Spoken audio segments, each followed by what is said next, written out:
But God says in the Quran, He asked. The mountains were afraid. Everything else was afraid. We human beings opted for this. But do you remember being asked? I don't remember being asked. Brother, if you heard my answer, even I don't remember. But if you remember, then where is the test? Imagine if a teacher teaches you something. Teacher teaches you something. Teacher gives you the book. The teacher has to take away the book for the test. If the teacher says, okay, take the book and answer, where is the test? Okay, but why?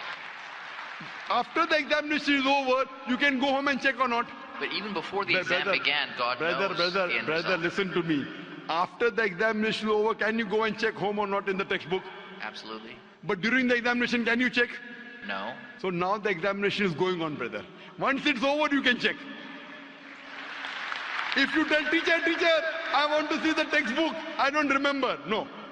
During the examination, you cannot refer to the textbook. It will be called cheating. Correct? So once the examination is over, if you don't remember, you tell God, what is this illogical? But Quran says not a single human being will object to the justice.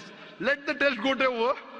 So today, I being a scientific person, I being a logical person, based on my knowledge of science, based on my logic, when I read the other scriptures and when I read the Quran, I find Quran is the only book, only religious scripture on the face of the earth which passes this test. So therefore I, being a scientific person, being a logical person, agree, okay, fine. This statement of the Quran also has to be right. I don't remember, that's the test. If I remember, where is the test? So that answers the first part of the question. First part, that saying that God was sadist. God is not sadist. For example, I start a medical college.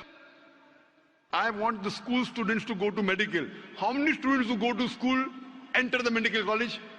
Just roughly, can you guess? Few. Surely less than 5%. Less than maybe 1%. So why did you make a college where only 1% can enter? Fine. It is for selected few. So same way God made heaven, Jannah, Jannat-e-Firdaus. Everyone cannot go to Jannat-e-Firdaus. Why not? Sorry?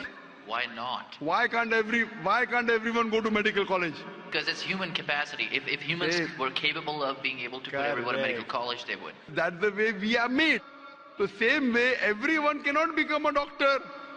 Only those who have the capacity. Same way everyone cannot go to Jannat-e-Firdaus, the high levels of paradise. We have to strive. God has given you capacity. If you don't follow His guidance, you cannot. If you follow His guidance, to go to Jannah is very easy. If you're intelligent, it's very easy. If you're intelligent and if you're truthful to yourself. But if you're not truthful to yourself, even a non-intelligent man can go to Jannah. Only thing, you should be truthful. God has given you different options how to follow Him. Some people think they are smart. I tell them they're extra smart.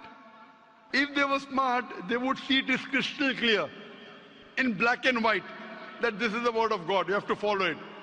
That's the reason Francis Bacon said, little knowledge of science makes you an atheist. In-depth knowledge of science makes you a believer in God. So I wouldn't say God is sadist.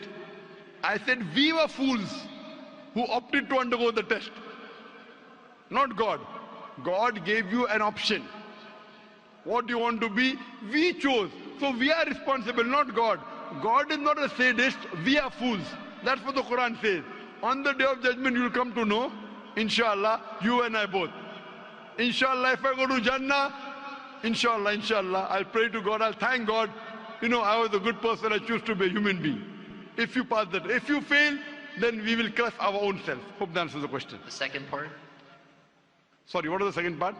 That even if I believe how almighty He is, how knowledgeable He is, why is He so bent on convincing us? Look at the mountains, look at the electrons, look at the protons. Right.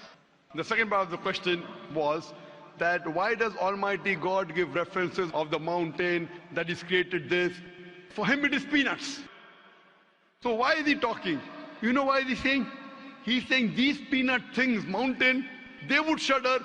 You human being who are superior, why don't you understand? Quran says in Surah Hashar chapter 59 verse number 21, had the Quran been revealed on the mountain would have fallen down to utter ruin.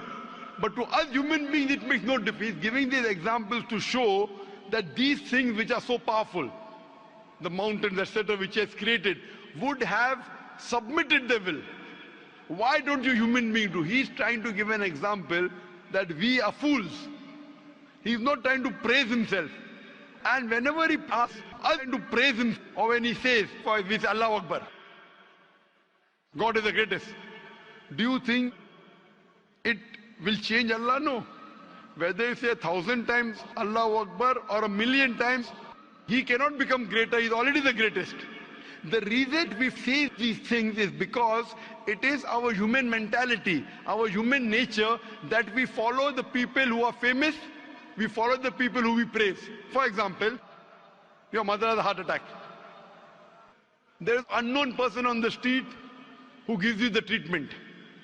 And you heard that the best heart specialist in the world is Dr. X. Now, will you follow Dr. X's advice or the person on the street who you don't know? Dr. X. Why? Because Dr. X is famous. People know him. He's the best in the world. So the reason in our salah, in our life, we say Allahu Akbar, Allah is the greatest, Allah is the most wise, Allah is the most intelligent. Why? If we say that, it doesn't benefit Allah. It benefits us. That if we praise him, we follow him. If we follow, we go to Jannah. To Allah, it makes no difference. Therefore, Allah says, will you not then believe? Will you not then understand? That means the Quran is revealed to the people for understanding. So he's giving this example not to make himself great. He's already the greatest. Whether you say 1,000,000 times Allah is the greatest, it will not make a difference to Allah. He's telling it to you. Allah says in the Quran, Allah does not require you, you require him. So when we praise him, it is human psychology that the person you praise, person you talk great about, you tend to follow his advice. By following his advice, it will benefit you, it will not benefit him. He is already the greatest. He is already the merciful. So these are rules and regulations laid down. He is our creator. He knows our mindset. So the reason he speaks about this, then, such a best, like you are a student of science, correct? I am also a student of science. The moment I come to know, Allah mentioned these scientific facts which we came to know today, 50 years back, it increases my faith in Allah. Allah says in Surah Fussilat chapter 41 verse 53, Sanuri mayatina fil afaqi wa fi anfusihim hatta yatabayyana annahu al-haq.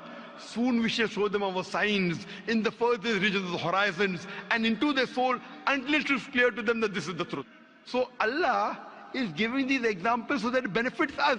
For him, it makes no difference. It is benefiting us, so he is giving us a chance to follow him so that we can go to heaven. Hope that answers the question, brother. I recognize his power, and I understand he's amazing in all that he's done. But am I expected to be amazed at his achievements at creating this universe? Because for him, it's like a 1-second job. Correct. Right? So for him, which is 1-second job, when he tells you not to have alcohol, if you have alcohol, sure, but am I expected to be amazed at his creation? No, see, the thing is that he is not there to prove himself better.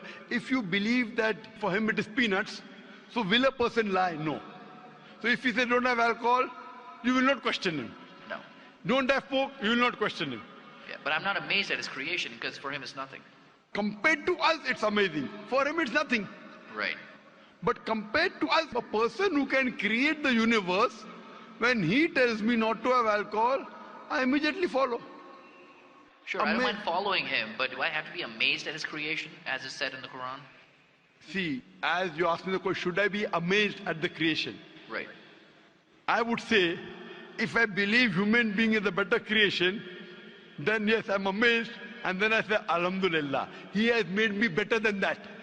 So if I'm amazed, he made the mountains, he made the stars, he made the sun, but he made Zakir Naik also. He made a human being.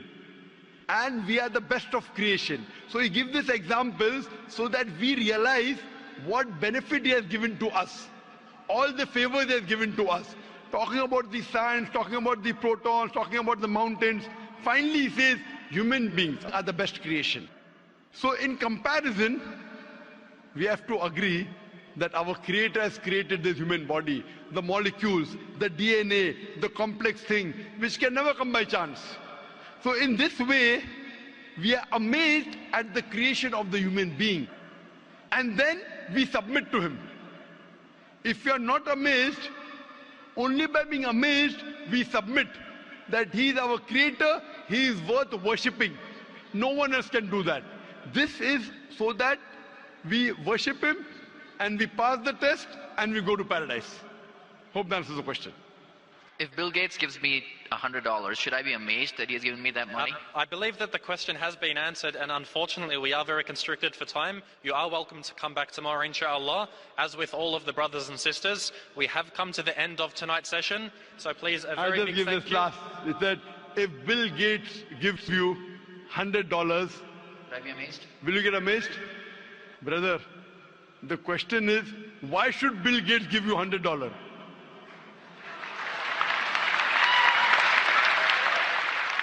If you tell me a Tom, Dick and Harry gives you $100,